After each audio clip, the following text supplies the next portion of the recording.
Hello everyone, my name is Michael, and welcome to I'm Making a Monster. This is a demo that is currently being shared in the Steam Next Fest created by Zorky Studios. Actually, in the first screen of the game, if I could pull it up for a second. Yes, so Zorky Studios is a two-person team based in Canada, and we are playing their demo today, which is about 10 to 15 minutes long, but I'm going to be replaying it a few times just, see the different options. So, yeah. So this is a really cool game that I saw, on Steam, and I just thought to check it out. And also, I love the art. I'm just gonna say this now. I really love the art, especially with the paper tone texture of the backgrounds. Oh yeah, save my spot in the beta. I might do that after stream. But yes, let's go ahead and actually hold on. Let's check the settings. Okay, volume's good. Let's go over the content warning first before we start, just in case, people want to know this, ahead of time. So there's an off-screen death, mentioned self-neglect, and using distractions to run from issues. So if you are affected by any of this sort of content, please be careful while watching this stream and video archive. But yeah, let's go ahead and get started. Okay, so this is where we can make the names. Preview. Afir Sonnet goes for a walk. They like walks in the park. They don't want anyone to talk to them. Their hair gets wet from the rain. Afir hadn't realized it was raining. They keep walking anyway. So you could choose your first name, surname, as well as your pronouns. Okay. Honestly, I already prefer they, them for my character, actually, so I'm already at the pronouns that I do prefer. Fia Sonnet. Honestly, I find this name to be pretty good already. I like the default name. It may sound very simple with this, but also I already like the default name as well as the pronouns. But yeah, that's the thing I really enjoy about this game. The fact that they're using neo-pronouns so that, everyone can feel included while playing this game. The year leading up to it was much like any other. The moments loop in Ophir's mind, ceaseless and rough as river rapids. If they had known. Ophir is at the beach. They're guarding the spot Delaney claimed while she grabbed snacks. Don't move an inch, she said. Ophir considers the blowing sands lifted by the chilly breeze coming off the water, and then looks up to the clear sky. They wish they'd brought a book. They shiver slightly. Summer wasn't supposed to be this cold. And I just realized that that my webcam's in the wrong position. Let me move that down a little bit. Yeah, no, I move it up whenever I'm playing a game like The House in Fata Morgana. Meanwhile, for some games, you can move your webcam to the bottom of the screen. So this is one of the games where you can move your webcam to the bottom of the screen. Okay, so do I go after Delaney or wait? I kind of want to know who Delaney is, so I'm going to go after them. Ophir sets down their hat and throws some cheap sunglasses on top of it, hoping the combined weight won't be blown away. They take a second to admire their handiwork, then set off for Delaney. 2 minutes and 200 meters later. Ophir spots Delaney in a long ice cream line. She's balancing a melting slushie on a pizza box. She raises an eyebrow when she sees Ophir, but still smiles. Some spark god you are. Next time you can do all the fetching and I'll take the easy job. Ophir smiles and picks up their pace to reach her. Snark back. But they've been so lonely. Snark back. Easy. I just merely made it out alive after fighting off 20 ravenous alligators from taking the spot. If you fought them off, then why are you here? She laughs. I was too worn out to fight the giant Goose-Man man who descended from the sky afterwards, so I ran here to hide. So what you're saying is that you led the Goose-Man here? Yes. He'll be arriving any second. Delaney's fox-pated gaze holds Ophir's deeply somber expression for a moment before they both collapse into giggles. Well, it'll be nice having you keep me company in line, she concedes. And you can help me hold the food. She hands off the food and Ophir laughs. I suppose this is my deserved punishment. Could they have shared more time together? Ophir reclines against the park bench. Delaney left to use the bathroom, and Ophir has been conjuring small flames above their fingers to pass the time and keep the autumn chill at bay. The bench is hard, and its seat awkwardly angled. Ophir shifts uncomfortably. They notice some movement in the corner of their eye and turn to see a sausage vendor. A sign proclaims the sale of homemade apple cider. Keep waiting, or go get apple cider. Are we getting the apple cider for Delaney or for ourselves? Honestly, I want to know more about the homemade apple cider. Ophir gets up and stretches their arms up, loosening the stiffness inflicted by the bench. Delaney probably likes apple cider, but really any excuse to leave the bench is a good one. The line at the cart is short. After a few minutes, Ophir returns to the bench holding 2 steaming paper cups. Delaney is back and is standing rather than confronting the bench. Ophir smiles and hurries over. Could they have stopped it? It's New Year's Eve, and Ophir is at Abella's. They're chatting with Max about their new job. Corey comes by with champagne flutes. I don't know what Delaney is doing in the kitchen, but she said to disturb her at your peril. Max laughs and takes the proffered glass. We'll need to take a look then. Agree with Max and storm the kitchen. Leave Delaney to her devices. I wonder what she's cooking up in the kitchen. Ooh, I do want to know what she's cooking up in the kitchen. Disturb her at your own peril. Okay, I'm going to see what happens when we disturb her. Ophir grins, absolutely. Max begins to run for the kitchen. Sneak over instead. Onwards. Onwards and forwards! Ophir and Max charge at the closed kitchen door, only to bounce off something a foot before it. Damn, she's warded it. Get me a candle in 5 minutes. Ophir starts rolling up their sleeves. Got it! Max runs off for their bag. As Ophir examines the wards, Corey saunters over. Are you sure you want to do this? Absolutely. On second thought. Nope, go through with it! Of course, they turn and shout. Max, where are we on those candles? 1 minute! Corey sighs. It's your funeral. Then he walks and wanders back to Abella. Max returns a moment later with a candle, and Ophir gets to work. 5 minutes and 1 candle later. The kitchen door unlocks with a soft pop. Ophir and Max look at each other before Max grins and pushes it open. Delaney is standing in the middle of the room, hands covered in glitter, raising an unimpressed eyebrow. Why am I not surprised? Ophir laughs. You're goading Max. I just came to help with the wards. She smiles back. Maybe I was. Max is over by the cauldron on Abella's stove. What is this? Then they notice the smell. Ophir takes a deep breath, scenting berries and ozone. You didn't. I did, she says. And since you barged in, neither of you are getting any. It's a memory spell, Ophir explains to Max, who hadn't studied potions. What a friendship. It reminds of good times now past and solidifies the night you drink for you to cherish. It's a lot of work. That's so sweet, Delaney. Too bad Too bad you both won't be partaking in them, she sniffs. But Ophir is still smiling. They know that this time Delaney doesn't mean it. 1 candle wax cleanup later. Oh, memories long remembered. Infiltrate the kitchen. Yes, I got an award for, I got a Steam achievement for infiltrating the kitchen. Ophir was right. Delaney begrudgingly shares her portion. What follows is a night of reminiscence and wonder. It's a night that will stay with all of them for a very long time. Is everything inedible? There is fresh tulips on the windowsill. Delaney brought them over. She said they were the first blooms of the year. She left a few minutes ago, and Ophir is cleaning up the dishes from their shared lunch.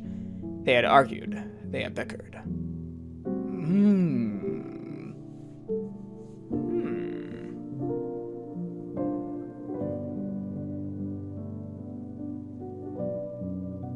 I'm gonna say bickered. They had bickered amicably over lunch, Delaney pestering Ophir about their love of bad movies, and Ophir calling out her love of other, equally bad movies. The room feels emptier now that she's gone. Call her or finish your chores.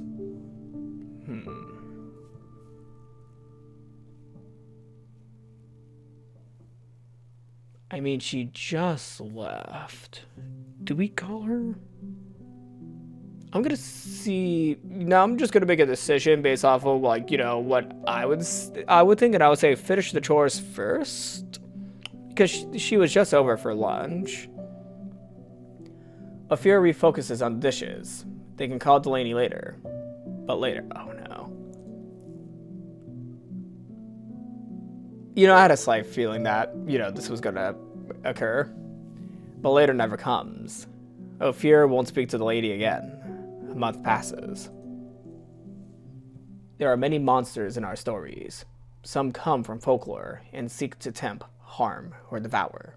Others came from history. They have already tempted, harmed, and devoured. Monsters, stories, or harm. Let's know about monsters. And some monsters come from us. We shape them through our words and by our actions. We give them their truth, their name, and they rise for us to tempt, harm, and devour. All monsters leave scars upon us, though the scars themselves vary, and these scars sometimes birth their own monsters. Monsters are born of our skin, of our pain, of our isolation. How does a monster get birthed?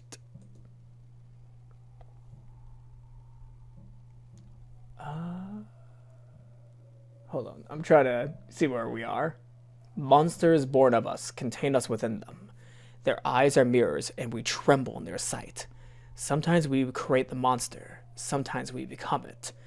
A fierce sonnet has a raw and angry scar. It itches and bleeds their soul. No matter how they howl, it will not cease its scratching. Then one day, Ophir has been shut in their room for a month. They have not eaten a proper meal more than a week. They have only drunk water under extreme duress. Today, Ophir opens the door to their room of their own volition. A rare occurrence their friends will be equally excited and nervous about, and stumbles from its dark steps with a dehydrated wobble to their step. Fumbling for some scrap paper and tearing off the lid to a pen, Ophir drops onto a stool and begins to sketch. Fervor and ink splatter onto page after page in unsteady strokes. Hours later.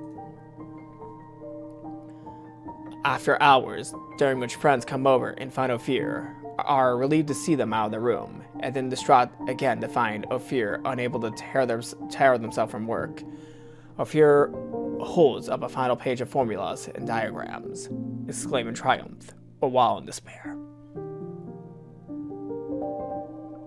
I mean, they are about to make a monster. I'm just gonna say, this is a toughie. I'm gonna see what exclaim and triumph does first. Yes, they say, it can be done. Ophir almost bounces up from the stool, but they lack the energy or coordination. Instead, they settle for lifting the page up, beaming at their work. What can be done? Ophir jumps at the sound, almost falling over in the process. They had not noticed that a friend had crept into their kitchen while they worked. Abella leans out from the doorway, mixing bowl in hand, trying to hide her worry behind a smile. Ophir does not try to hide their rising excitement. "Oh, Abella," they say, "I'm gonna make something unlike anything I made before." Abella continues stirring, waiting. She has played this game before. Make something beautiful. Make something horrific. Make something irredemptive. Make something reprehensible.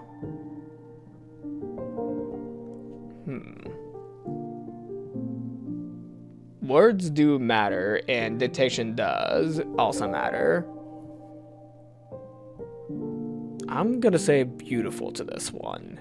Like, I am gonna play this a second time on stream, just to see the other options, so I'm gonna say make something beautiful for this first option. I'm making. Ophir continues. Something beautiful. Abella raises an eyebrow. Tell her the truth. I'm making a monster. Alright. Oh, doggies! Thank you for playing. Consider a wishlist. We hope you enjoyed this prologue to I'm Making a Monster. Please leave a review letting us know what you think. Wishlisting helps us gain visibility and sends you a notification once the game launches. We are a 2-person team. Help feed our dogs. Writing and development, Endilian Sherman. Art, UI, and design, Nez Wandita. Fonts, Akasin, Hyperlegible by the Braille Institute. Mayonnaise by Coruscant Studio. Music, Reaching a Mid-Dream, and Constellat by Roscoe Vare. Sound effects, Wind Blowing by Mike Coing and Gong from freesoundeffects.co.uk. Some paper textures taken from Heather Green, 360 Flora Flaves, and Kui Hug on Unsplash. Alright, I'm gonna wishlist this real quick. Hopefully my Steam overlay did not show up right there. It just shows what my friends are playing right now. Alright, just add it to my wish list. And as I said earlier this stream, I'm going to try one more path today. Now, I'm not going to do all paths live on stream, mainly so that, you know, I could leave room for people to try out their own decisions in the demo, but I'm going to do one more path today. So, yes, we're back at the beach, but this time, instead of going after the lady, I'm going to choose to wait. Ophir lies back and closes their eyes. Why not let themselves be pampered for once? Could they have shared more time together? Ophir reclines against the park bench. Delaney left to use the bathroom, and Ophir is conjuring small flames above their fingers to pass time and keep the autumn chill at bay. The bench is hard, and its seat awkwardly angled. Ophir shifts uncomfortably. They notice some movement. Oh, where's the Bow Mouse coming from? Someone just followed me. Someone just followed me on Twitch. Oh my god. Zorky Studios for you. Oh, hello! They're watching my stream right now. The Bow Mouse are breaking the stream. Yeah, that's my sound effect whenever someone follows me on Twitch.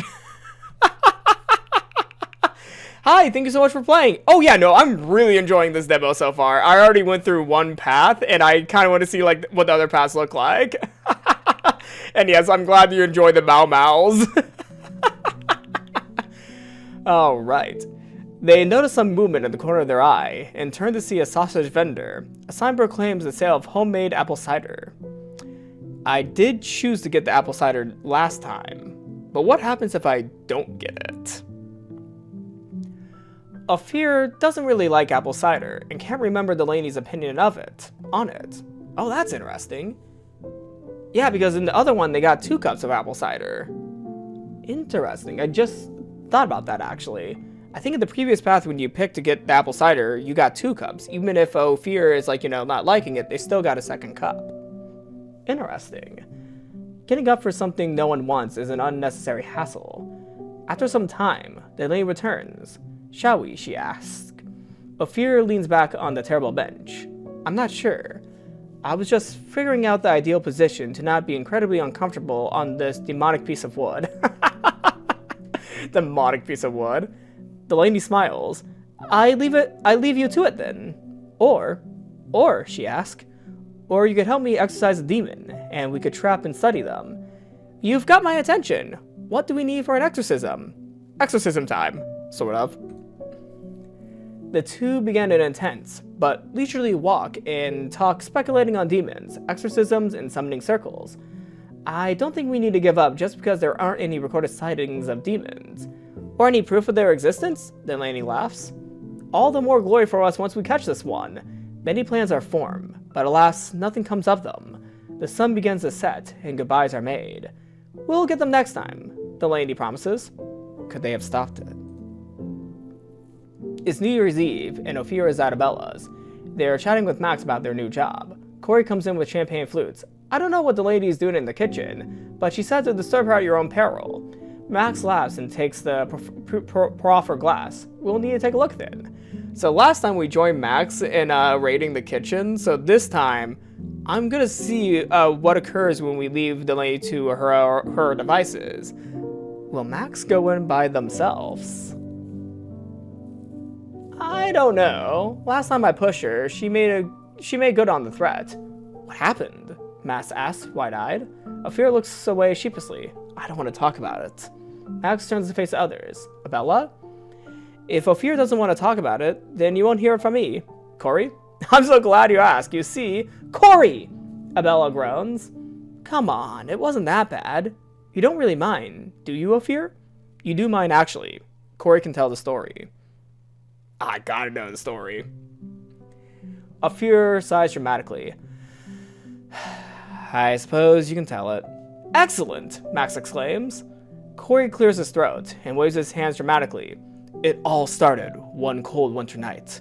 The sun was gone, but the sky shone from the streetlights reflecting off the snow. Ophir, Delaney, and I were on our way to... Maybe we can get the short version? Abella asks. Corey shoots her a glare. You're no fun. But I suppose a bard must abide by their audience's desires. A bard. This happened the year you were abroad, Max. It was Abella's birthday, so we took her out to this nice restaurant. Delaney went off to craft a surprise gift and asked not to be disturbed. Ophir went to check on her, blundered in, and tipped over Delaney's potion. They had not blundered in. Oh, come on. I didn't blunder in. She set it up right next to the door, Ophir protests. Regardless, the cauldron was tipped, continues Corey. The whole employee bathroom, where Delaney had been working, was stayed in Chartreuse. Chartreuse? Chartreuse?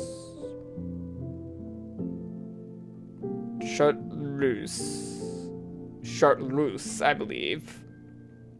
Correct me if I'm mispronouncing that. Chartreuse. The restaurant was not pleased, never mind Delaney. In the end, Abella got her gift a week late, and Ophir was stuck disdating that bathroom for almost a month. A grin breaks over Max's face. That's great! I can't believe you never told me about this! Well, you know now. Now you know.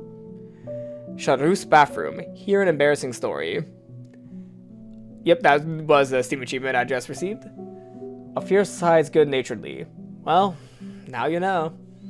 A thoughtful look passes across Max's face. So, what you're saying is that Delaney is probably working on a potion now. Corey laughs. She often is. But this time, we won't be bothering her. Abella meets each of her guests' eyes one by one.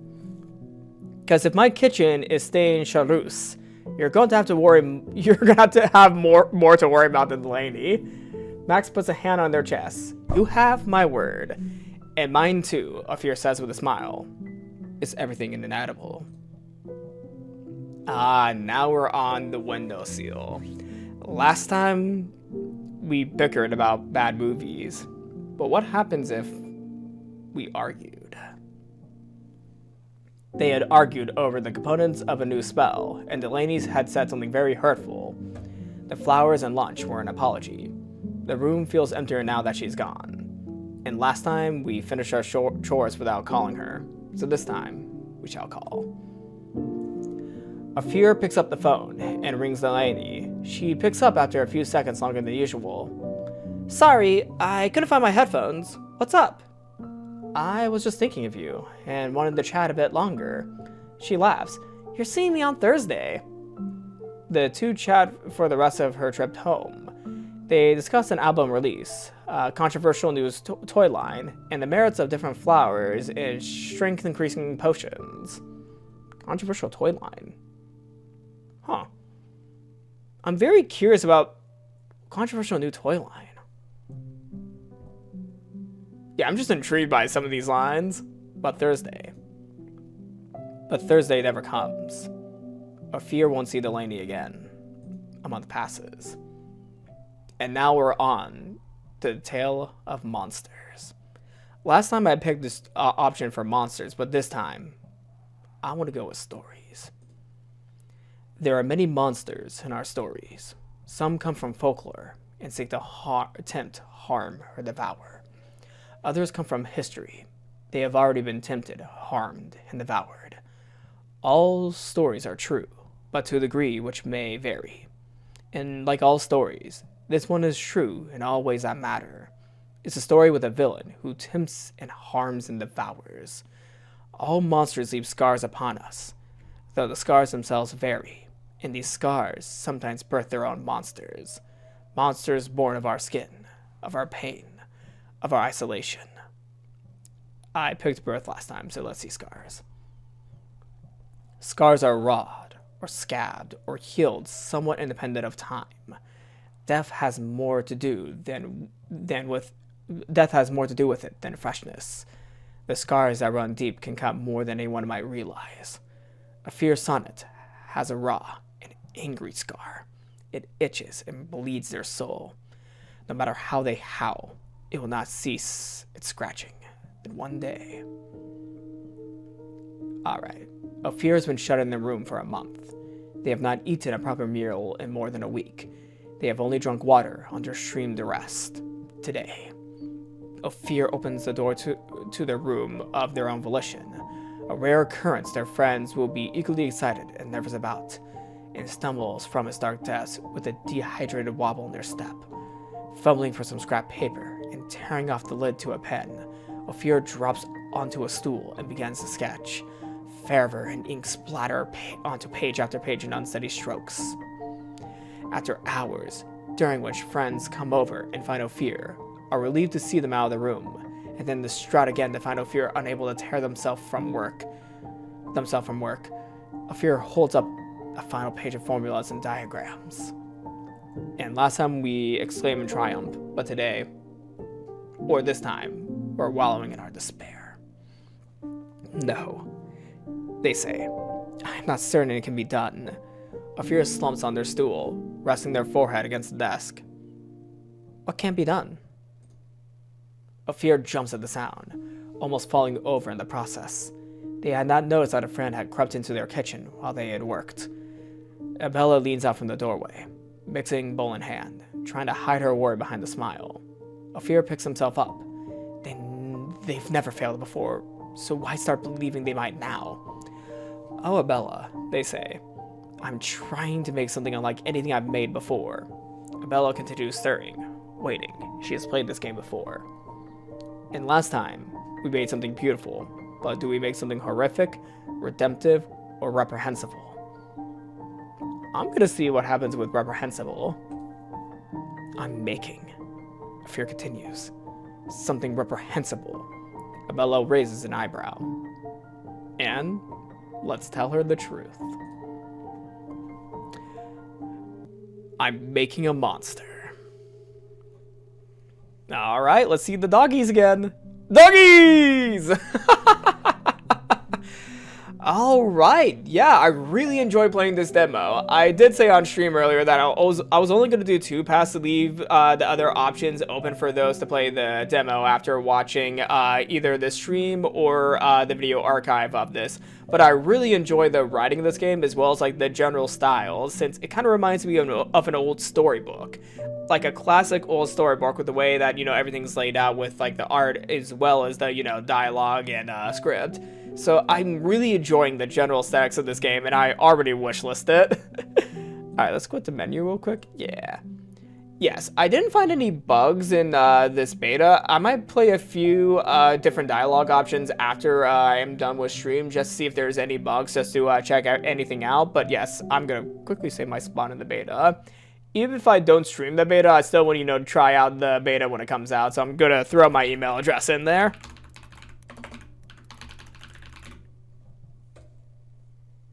But yes, I'm really intrigued to see how the story goes. Like, the whole plotline of the story, from what I'm sensing so far of I'm making a monster, it kind of gives me a vibe of, like, you know, Mary Shelley's Frankenstein. Is it Frankenstein or Frankenstein? I don't remember the correct pronunciation. Like, I've heard some people say Frankenstein and also Frankenstein. Either way, though, it does kind of remind me of the classic novel version of the story, rather than, like, the movie version. It kind of reminds me of the novel version with Victor. Although I don't know what direction the I'm making a monster story goes, it just kind of has like that vibe a little bit with, like, you know, someone making something, you know, like a monster. Though from what I'm assuming, they're trying to, you know, remake Delaney after, you know, something happened to her. Well, obviously it's probably her demise, but yeah, I'm really excited to see what, you know, the character does to bring back Delaney, or, you know, make a monster in general. But yeah, no, I'm really excited for the rest of this game. I really like this demo, Zorky Studios.